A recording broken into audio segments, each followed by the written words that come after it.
Hello, bookworms. Welcome to the Weekend Readers Book Club. Thanks for joining us.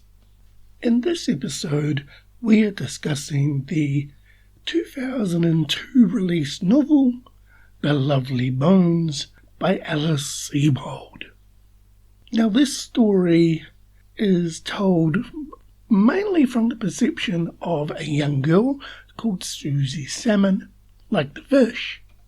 But the unique thing is with the story is that in the first couple of chapters, Susie Salmon gets murdered, and the majority of the story is Susie from up in heaven, looking down on her family and seeing what they're doing throughout their lives, enjoying her time in heaven, and also following the steps of her murderer who is out in the neighborhood.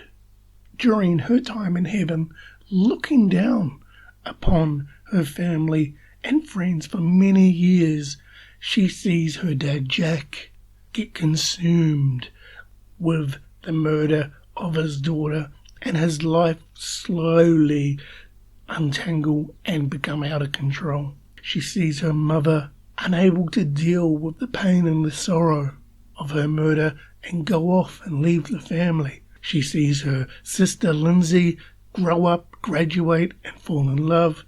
Her young brother Bucky, he grows up and also follows along with her friends.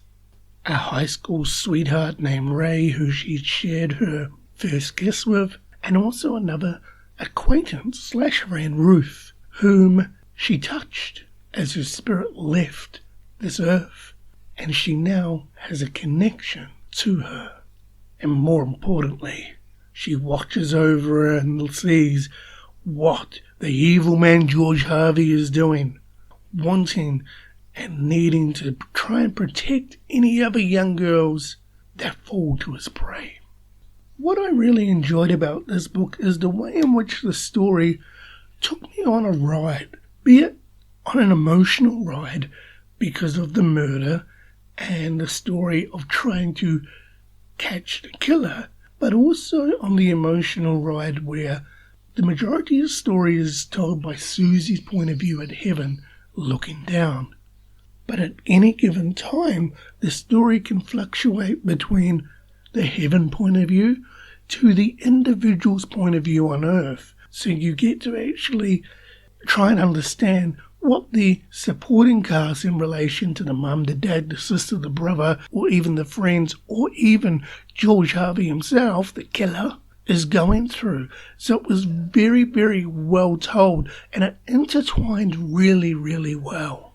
The novel itself was a very easy read, and I can tell you, while the subject matter was a bit, because the killing took place of a 14-year-old girl in a planned, premeditated attack, per se, it wasn't too much to handle, and the way in which the story intertwined between all the characters, especially with the whodunit side of things, but also to see the characters grow, because the book goes over a span of 10 years, and you can see and feel the way in which the murder of Susie has made an impact on everybody. Her family, her friends, and even the community. Now, what I didn't like about this book, two things. One, George Harvey. While I enjoyed the George Harvey character, be it both his backstory and the way he lives his life post-murder, the way in which his character timeline ended, I wanted a bit more. I mean, that's my own personal preference. I won't go into the way in which it ends for him, but I just wanted a lot more justice. The second thing was, near the end of the book, there is a weird, I'm going to call it coming to Jesus part, where Susie takes over her friend Ruth's body. She then has the magical moment that she always wanted to have with Ray when they were little kids, and then she leaves the body and Ruth returns. That took me out a little bit because of what happens during that period. again, my personal preference. But yeah, that little part there, I was just a little bit weirded out about. But in saying that, I get why that was done, especially from Ruth's point of view. But yes, that part was a little bit not for me. So overall, the book was great, and the question is, will The Lovely Bones be going on my bookshelf? The answer is no. I thoroughly enjoyed this book. I am glad that I have read this book, but I don't foresee myself reading this book again. Now, if somebody was to say to me, hey, I'm looking to read The Lovely Bones, would you recommend that? I would say yes, because I did thoroughly enjoy the book. It's just, I've read it once, I wouldn't read it again, so there's no need for me to own this book. So this book here will be going into the box to be donated. Now, as a custom here on the Weekend Readers Book Club, as one book closes, another book has to open. And it is now time to find out what the Weekend Readers, the next readers. Bookworms, we can confirm that the next read for the Weekend Readers Book Club is When She Woke by Hilary Jordan.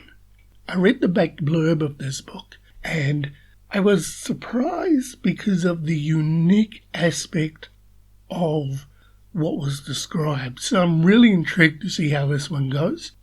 Give it a whirl, and hopefully Hilary Jordan can expand my mind with the novel When She Woke. So that's the end of our episode and our discussion in relation to The Lovely Bones by Alice Sebold. A great book to read, and if you are on the fence of deciding whether or not to read The Lovely Bones, I would say just give it a go, and you may find that you will enjoy it. If you are reading along with us, or wish to engage with us, you can. We are on Instagram, Weekend Readers Book Club, or on YouTube and Spotify, The Weekend Readers. Until next time, thanks again for joining us, and bookworms, happy reading.